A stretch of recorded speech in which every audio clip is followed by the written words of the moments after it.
10월 22일 3일밤 예배를 시작하도록 하겠습니다.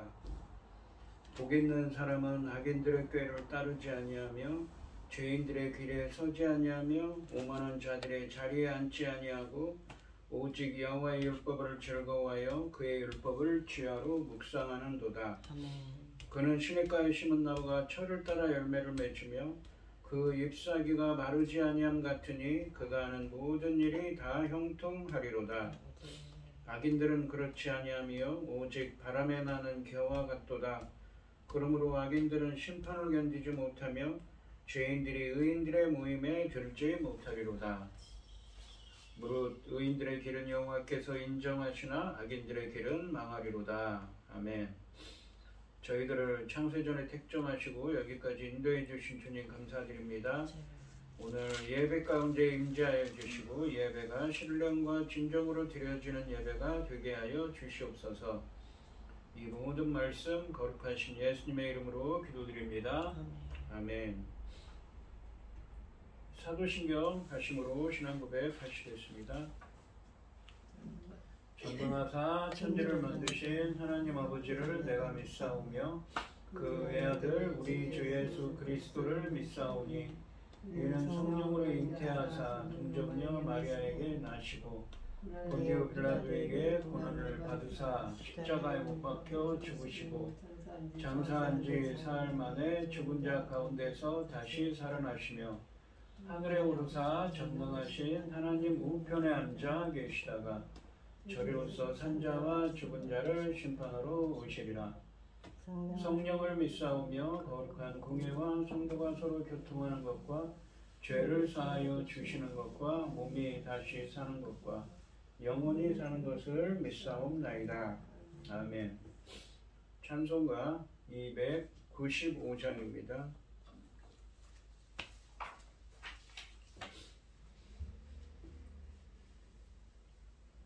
큰 죄에 빠진 나를 주 예수 건지사 그 넓은 품에 다시 품으시는 은혜는 저 바다보다 깊고 저 하늘보다 높다. 그 사랑 영원토록 나 찬송하리라.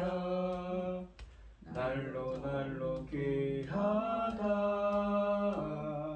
날로 귀하다. 한이 없이 넓은 우리 주의 사랑 날로 더욱 귀하다. 옛날에 유대 땅에 주 예수 다닐 때 그 은혜 받으려고 큰 물이 모였네. 눈먼 자 병든 자를 다 고쳐주셨으니 나 같은 죄인까지 그 은혜 받도다. 날로 더욱 귀하다. 날로 더욱 귀하다. 한이 없이 밝은 우리 주의 사랑 날로 더욱 귀하다. 주 크신 사랑으로 만 백성 위하여 그 십자가의 고난 다 받으셨으니 그 속죄 받은 성도 큰 소리 함께 높여 온 천지 울리도록 주 찬송하리라. 날로 더욱 귀하다. 날로 더욱 귀하다. 한이 없이 넓은 우리 주의 사랑 날로 더욱 귀하다. 아멘. 오늘 함께 하실 하나님의 말씀은 이사야서 63장 7절에서 14절까지 말씀입니다. 교독을 하겠습니다. 제가 먼저 읽겠습니다.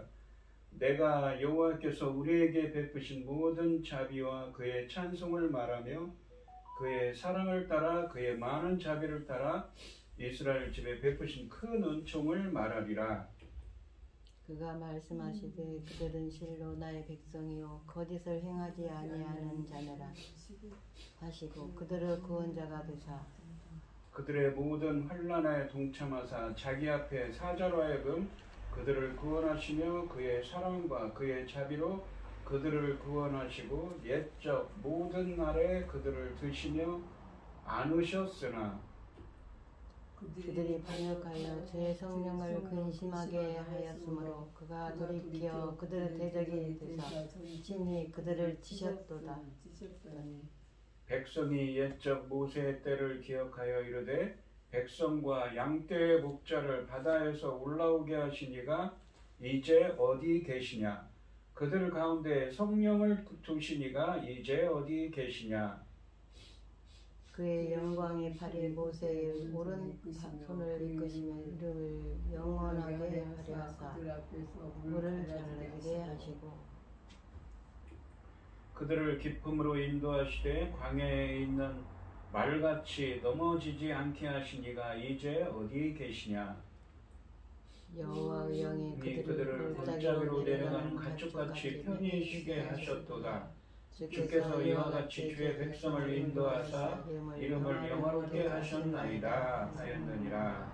아멘. 기도하겠습니다. 온 땅이여 여호와께 즐거운 찬송을 부를지어다.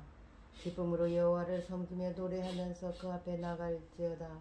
여호와가 우리 하나님이신 줄 너희는 알지어다. 그는 우리를 지으시니요 우리는 그의 것이니 그의 백성이요 그의 기르는 양이로다. 감사함으로 그 문에 들어가며 찬송함으로 그 궁정에 들어가서 그에게 감사하며 그의 이름을 송축할지어다. 아멘. 여호와는 선하시니 그의 인자하심이 영원하고 그의 성실하심이 대대에 이르리로다. 아멘.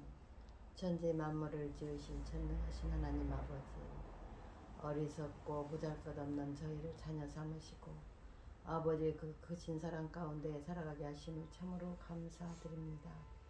전능하신 하나님 아버지, 저희 나라 대한민국을 기억하여 주시옵소서.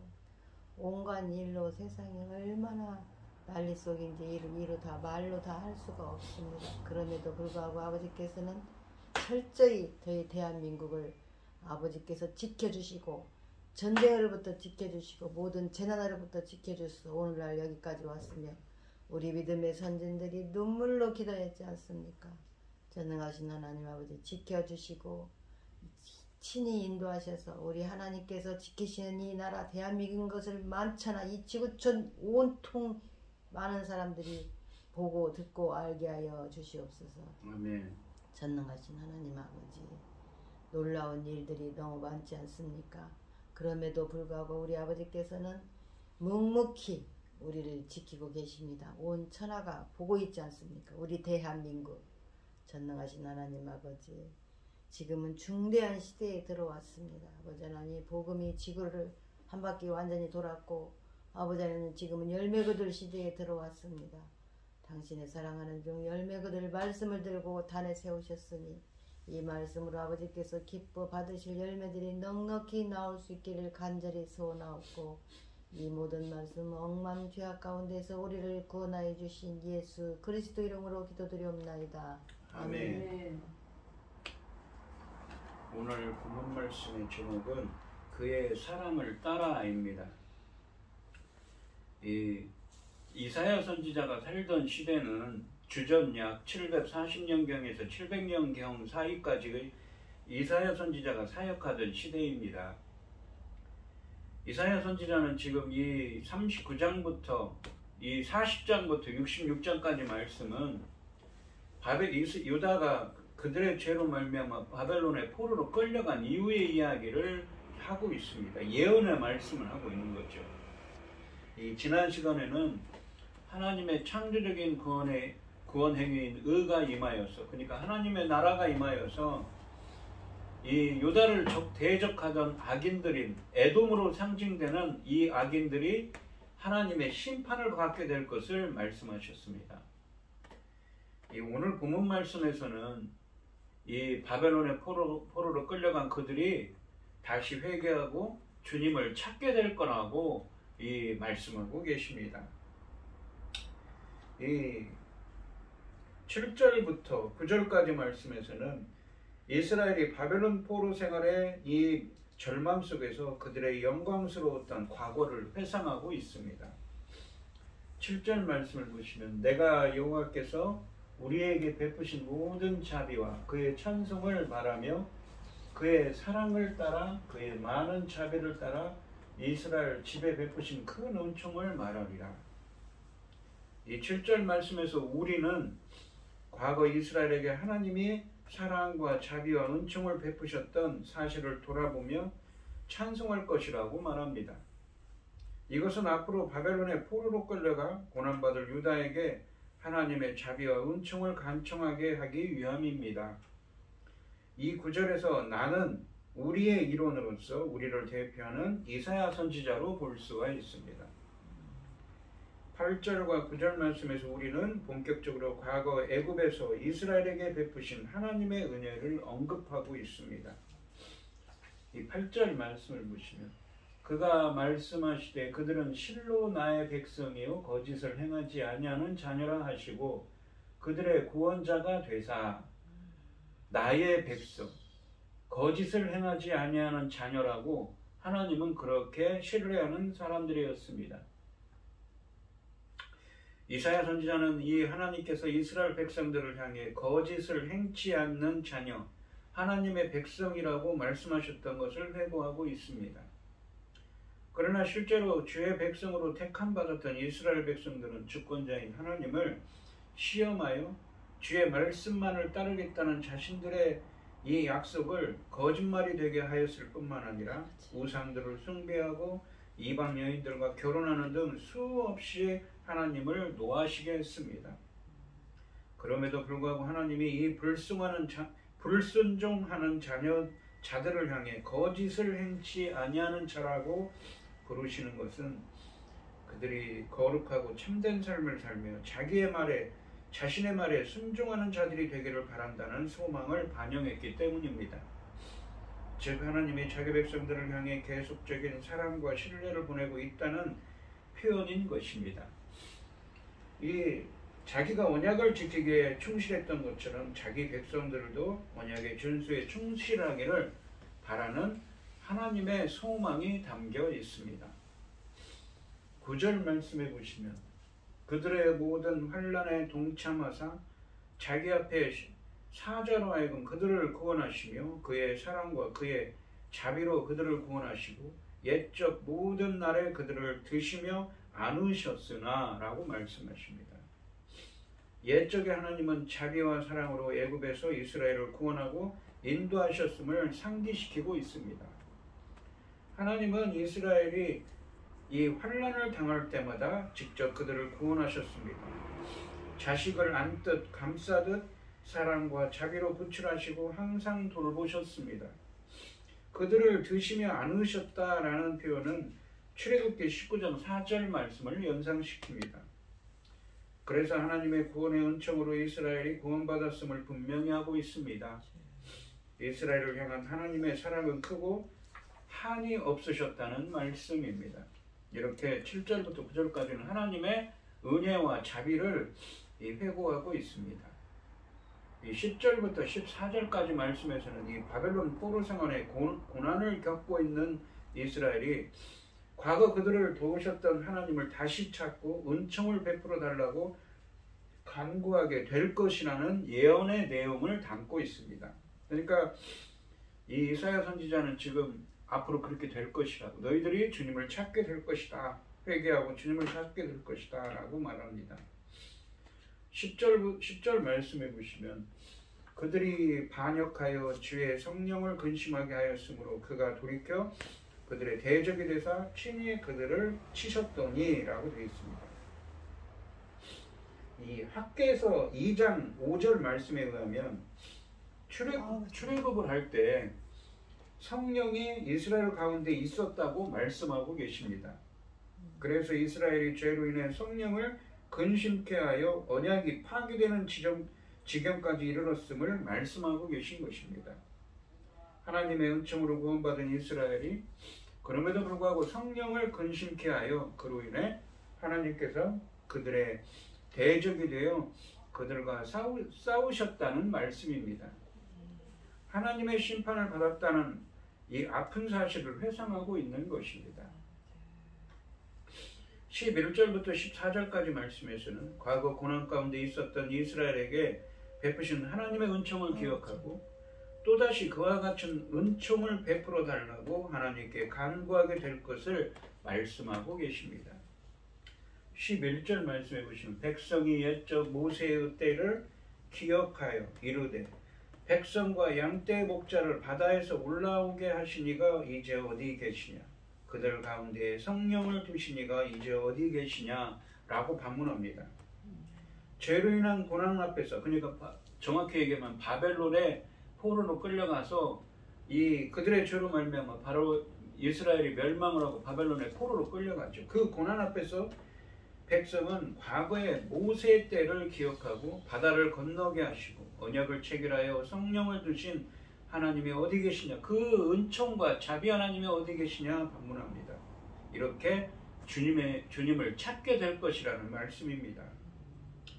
이 구절에서 하나님이 어디 계시냐라는 이 백성의 말은 사실 하나님의 구원이 빨리 오지 않아서 조급해하는 바벨론 포로로 끌려가 고난받게 될 우리의 심정을 투영한 말이기도 합니다.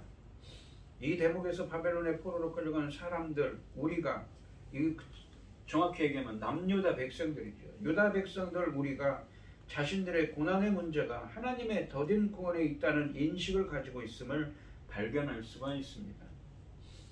12절부터 14절까지 말씀해 보시면 그의 영광의 팔이 모세의 오른손을 이끄시며 그의 이름을 영원하게 하려 하사 그들 앞에서 물을 갈라지게 하시고 그들을 기품으로 인도하시되 광야에 있는 말같이 넘어지지 않게 하시니가 이제 어디 계시냐. 여호와의 영이 그들을 골짜기로 내려가는 가축같이 편히 쉬게 하셨도다. 주께서 이와 같이 주의 백성을 인도하사 이름을 영화롭게 하셨나이다 하였느니라 라고 말합니다. 이 우리의 회고, 그러니까 이스라엘 백성들의 회고에 의하면 과거 고난 가운데 있는 이스라엘은 자신들을 기쁨으로 인도하시고 골짜기 가축과 같이 편히 쉬게 하셨던 하나님의 사랑을 기억하고 있다고 표현합니다. 13절 말씀에서 언급된 기쁨은 출애굽기 15장 15절 말씀에 나오는데 홍해 바다를 가리키는 말로서 출애굽할 때 이스라엘이 홍해 바다를 건넜던 사실을 상기시키는 용어입니다. 14절 말씀에 골짜기로 내려가는 가축같이 편히 쉬게 하셨다라는, 쉬게 한다라는 표현은 이 메누아라고 해서 안식을 뜻하는 말입니다. 안식하게 하셨다는 말은 출애굽 이후에 이 안식의 땅인 가나안 땅에 들어가게 하셨음을 상징합니다. 이 11절부터 14절까지 말씀에서 이사야 선지자는 포로 상태에 있는 유다 백성을 등장시키고 왜 하나님께서 과거 출애굽 때처럼 자비를 베푸시지 않는지 반문합니다. 백성을 비롯하는 질문은 자칫 불평하는 듯 보이지만, 그러니까 이사야 선지자 그렇게 예언하는 것이죠. 누가 그렇게 할 거라고요? 우리의 이스라엘이 그렇게 할 거라는 것입니다. 백성을 비롯하는 질문은 자칫 불평하는 듯 보이지만 유다가 바벨론의 포로로 끌려가지만 홍해의 사건과 가나안으로의 인도를 기억함으로써 전과 같은 주님의 자비를 간절히 사모하게 될 것을 보여주고 있습니다. 그러니까 그 홍해를 가르시고 홍해를 건너게 하시고 가나안 땅에 들어가게 하신, 인도하시고 그 약속의 땅인 가나안 땅에 들어가게 하신 그 하나님을 다시 찾게 될 거라는 거죠. 그들이 그간 고난 가운데 있었지만 말입니다. 과거에 베푸셨던 자비와 긍휼을 다시 구하는 것입니다. 이처럼 우리가 그러니까 이스라엘이 과거 하나님이 이스라엘에 베푸신 은혜를 회고하는 그 배경에는 바벨론의 포로로 끌려가는 상황에서 하나님이 또 다른 출애굽의 은혜를 베풀어 열국을 물리치고 온전히 안식을 이루게 해달라는 강도가 자리 잡고 있습니다. 주님은 유다가 죄로 말미암아 바벨론 포로 생활의 고난을 겪게 됐지만 과거 그들을 도우셨던 하나님을 다시 찾고 은총을 베풀어 달라고 간구하게 될 것을 말씀하고 계신 것입니다. 그러니까 오늘 본문 말씀은 과거에 있었던 이 모세 시대 때 출애굽하게 하시고 가나안 땅으로 인도하신 그 하나님의 자비와 은총을 기억하면서 회고하면서 비록 이스라엘 백성들이 앞으로 이 누구입니까? 이사야 선지자를 통해서 예언하듯이 이스라엘 백성들이 그들의 죄로 말미암아 바벨론의 포로로 끌려갈 것이지만 끌려가더라도 다시 하나님을 찾고 하나님의 자비와 긍휼을 구하게 될 거라는 말씀이지요. 주님은 유다가 죄로 말미암아 바벨론 포로 생활의 고난을 겪게 되지만 과거 그들을 도우셨던 하나님을 다시 찾고 은총을 베풀어 달라고 간구하게 될 것이라고 말씀하고 계십니다. 죄에 대한 징계를 받는 때라고 하더라도 회개하고 주님의 자비와 긍휼을 구하면 사랑의 하나님은 용서해 주시는 분입니다. 오늘 이 시간 성도님들도 말씀 앞에서 나 자신을 돌아보며 주님의 자비와 긍휼을 구하는 여러분들이 되시기 바랍니다. 기도하겠습니다. 하나님 아버지 감사합니다. 오늘 이사야 선지자를 통해서 주신 말씀은 바로 유다 백성들이 이스라엘 백성들이 그들의 죄로 말미암아 앞으로 바벨론의 포로로 끌려갈 것이지만 그들은 하나님께서 과거 자기 조상들에게 베풀었던 자비와 긍휼을 회고하고 그 자비와 긍휼의 하나님을 다시 찾으며 회개하게 될 것이라고 말씀하고 있습니다. 저희들도 말씀 앞에서 나 자신을 돌아보고 하나님의 자비와 긍휼을 구하는 저희들이 되게 하여 주시옵소서. 이 모든 말씀 거룩하신 예수님의 이름으로 기도드리옵나이다. 아멘. 찬송가 304장을 하시고 축도하심으로 오늘 예배를 마치도록 하겠습니다. 그 크신 하나님의 사랑 말려다 영영 못하네. 저 높고 높은 별을 넘어 이 낮고 낮은 땅 위에 죄범한 영혼 구하려 그 아들 보내사 화목제물 삼으시고 죄 용서하셨네. 하나님 크신 사랑은 증량다 못하네. 영원히 변치 않는 사랑 성도여 찬양하세. 괴로운 시절 지나가고 땅 위에 여하세 할 때 주 믿지 않던 영혼들은 큰 소리 외쳐 울어도 주 믿는 성도들에게 큰 사랑 베푸사 우리의 죄 사했으니 그네 잊을까. 하나님 크신 사랑은 증량다 못하네. 영원히 변치 않는 사랑 성도여 찬양하세.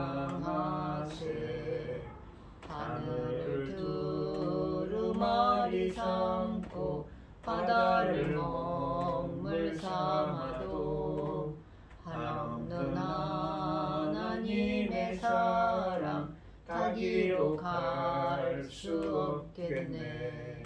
하나님의 크신 사랑 그 어찌 닿았을까.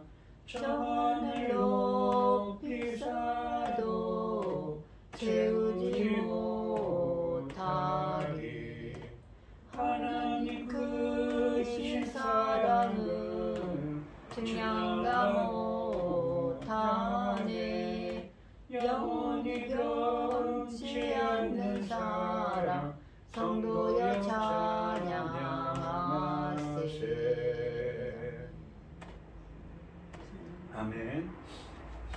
이제는 주 예수 그리스도의 은혜와 아버지 하나님의 극진하신 사랑과 성령의 교통하심이 성도들 머리 위에 이제로부터 영원히 함께 있을지어다. 아멘. 아멘.